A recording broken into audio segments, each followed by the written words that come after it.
I've been driving trucks for 15 years. You get used to the weird shit. Gas stations at 3 a.m., lot lizards, addicts wandering the parking lots. But what happened at that 7-Eleven last month still keeps me up at night. I was on hour 20 of what should have been a 14-hour haul, popping caffeine pills, blasting metal, slapping myself, anything to stay awake. My bladder was about to explode when I spotted this 7-Eleven store, standing like this sad little beacon in the middle of nowhere. The parking lot had just one car, a rusted-out Civic plastered with stickers about government mind control. Perfect. Exactly what I needed at 3:17 a.m., some tweaker working the register. The bell chimed as I walked in. Behind the counter stood this rail-thin dude, maybe mid-20s, staring at his phone. He didn't look up, just stood there with this know-it-all smile that didn't reach his eyes. "Bathroom?" I asked. He pointed to the back, still fixated on his screen. His fingers looked wrong somehow, too long, joints bending at angles that made my stomach turn.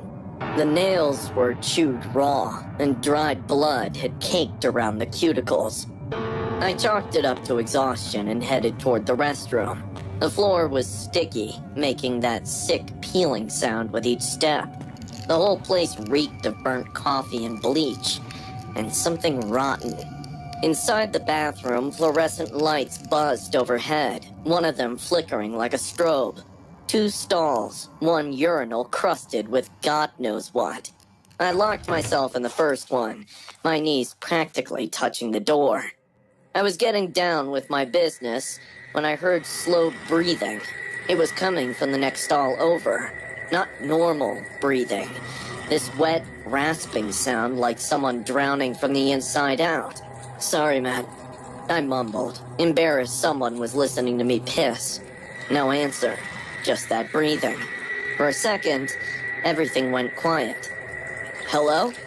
I called out. The breathing has stopped.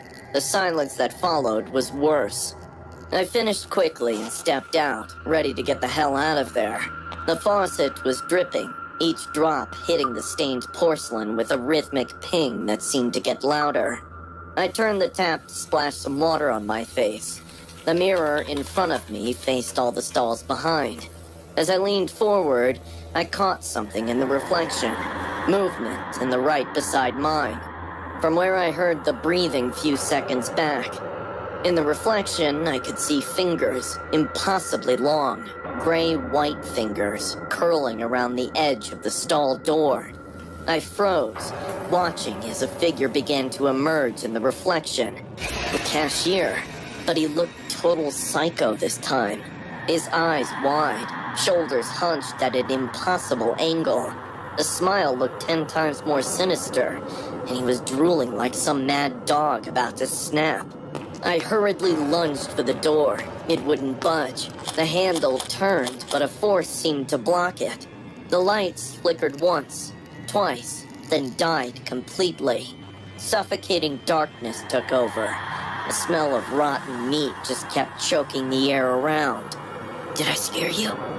It was right against my ear. A cold finger grazed my nape. "No one stops here anymore. I had to do something fun." A phone screen lit up, illuminating his face inches from mine. His eyes were dark, pupils so dilated they looked like black holes sucking in all the light. I slammed my elbow back, connecting with something solid. He grunted, but he didn't release me. His fingers dug into my shoulders with impossible strength. "Don't leave," he whined like a baby. "I'm so lonely." In panic, I grabbed the metal trash can and swung it at his head. It connected with a sickening crack. He staggered back, releasing me. I turned the handle harder, but the door wouldn't budge. He was still behind me. I could hear the wet, skittering noise. I peeped over my shoulder to see the cashier crawling toward me on all fours, moving impossibly fast. His head hung at an unnatural angle where I'd hit him, but that smile never faltered. "Lonely, I'm so lonely." I've nobody to call my own, he sang, making a sad face. I threw my full weight against the door, increasing the strength with each try, until finally it gave way. I sprinted through the 7-Eleven store like some prey dodging the predator, the cashier's giggles following me all the way until it turned to screams of rage. He was cursing me to come back, but I didn't look back, just ran to my truck. As I fumbled with my keys, I glanced back. He stood in the doorway, perfectly still except for his head, which tilted sideways at an angle that should have snapped a human's neck. The fluorescent light above him flickered, casting his elongated shadow across the parking lot. He raised one hand and spread his fingers, too many fingers, in a wave. "Do come again!" he yelled, like it was some casual night of fun for him. I was lucky that the roads were mostly empty that night. Otherwise, I definitely would have met with accident. A week later after this incident, I saw news coverage on a local media channel. They're talking about a man who worked at a 7-Eleven store. Many customers kept complaining about the bad stench in the bathroom of the 7-Eleven for days, when finally cops had to intervene. They found dead animal carcasses stuffed in the vents and storage spaces. Upon questioning, they arrested the employee who worked there. It was the same guy from that night. When the cops asked him why killed stray animals and kept their dead bodies inside the store, he replied he didn't like being alone. Working the night shift at 7-Eleven was never something I listed on my bucket list, but money talks, and lordy did I need it. My coworker Mia had cautioned me about all the weirdos who come out at night. "Just keep pepper spray in your pocket," she'd said while laughing. I laughed too. I wasn't worried about creeps. I can handle myself. The first few hours went by without much happening. A couple of late-night snackers, some drunken college kids rolling around laughing at the candy aisle, and a cat lady buying beer. She smelled of her cats. Around 1 a.m., the store had gone quiet. The humming fridge and the occasional click of the tilted surveillance camera reminded me of my existence from time to time. I leaned down on the register, arm tucked under my head, just for a minute. I promised myself, just a quick nap. A blast of cold air hit me in the face. I flinched, but didn't move, probably the AC kicking on. Then another gust rippled through, but this time wasn't just air. This gust carried with it a rancid refuse smell that made my nose crinkle.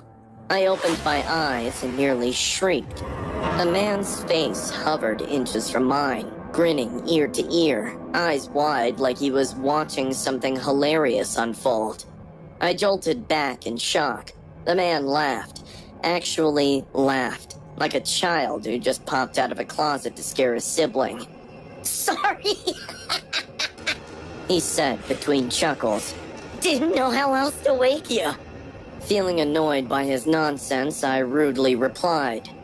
"Could have tried calling." He tilted his head, nodded slowly.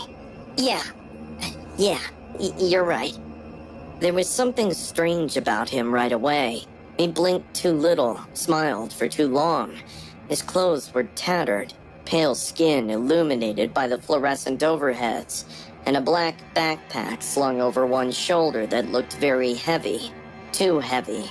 "You buying anything?"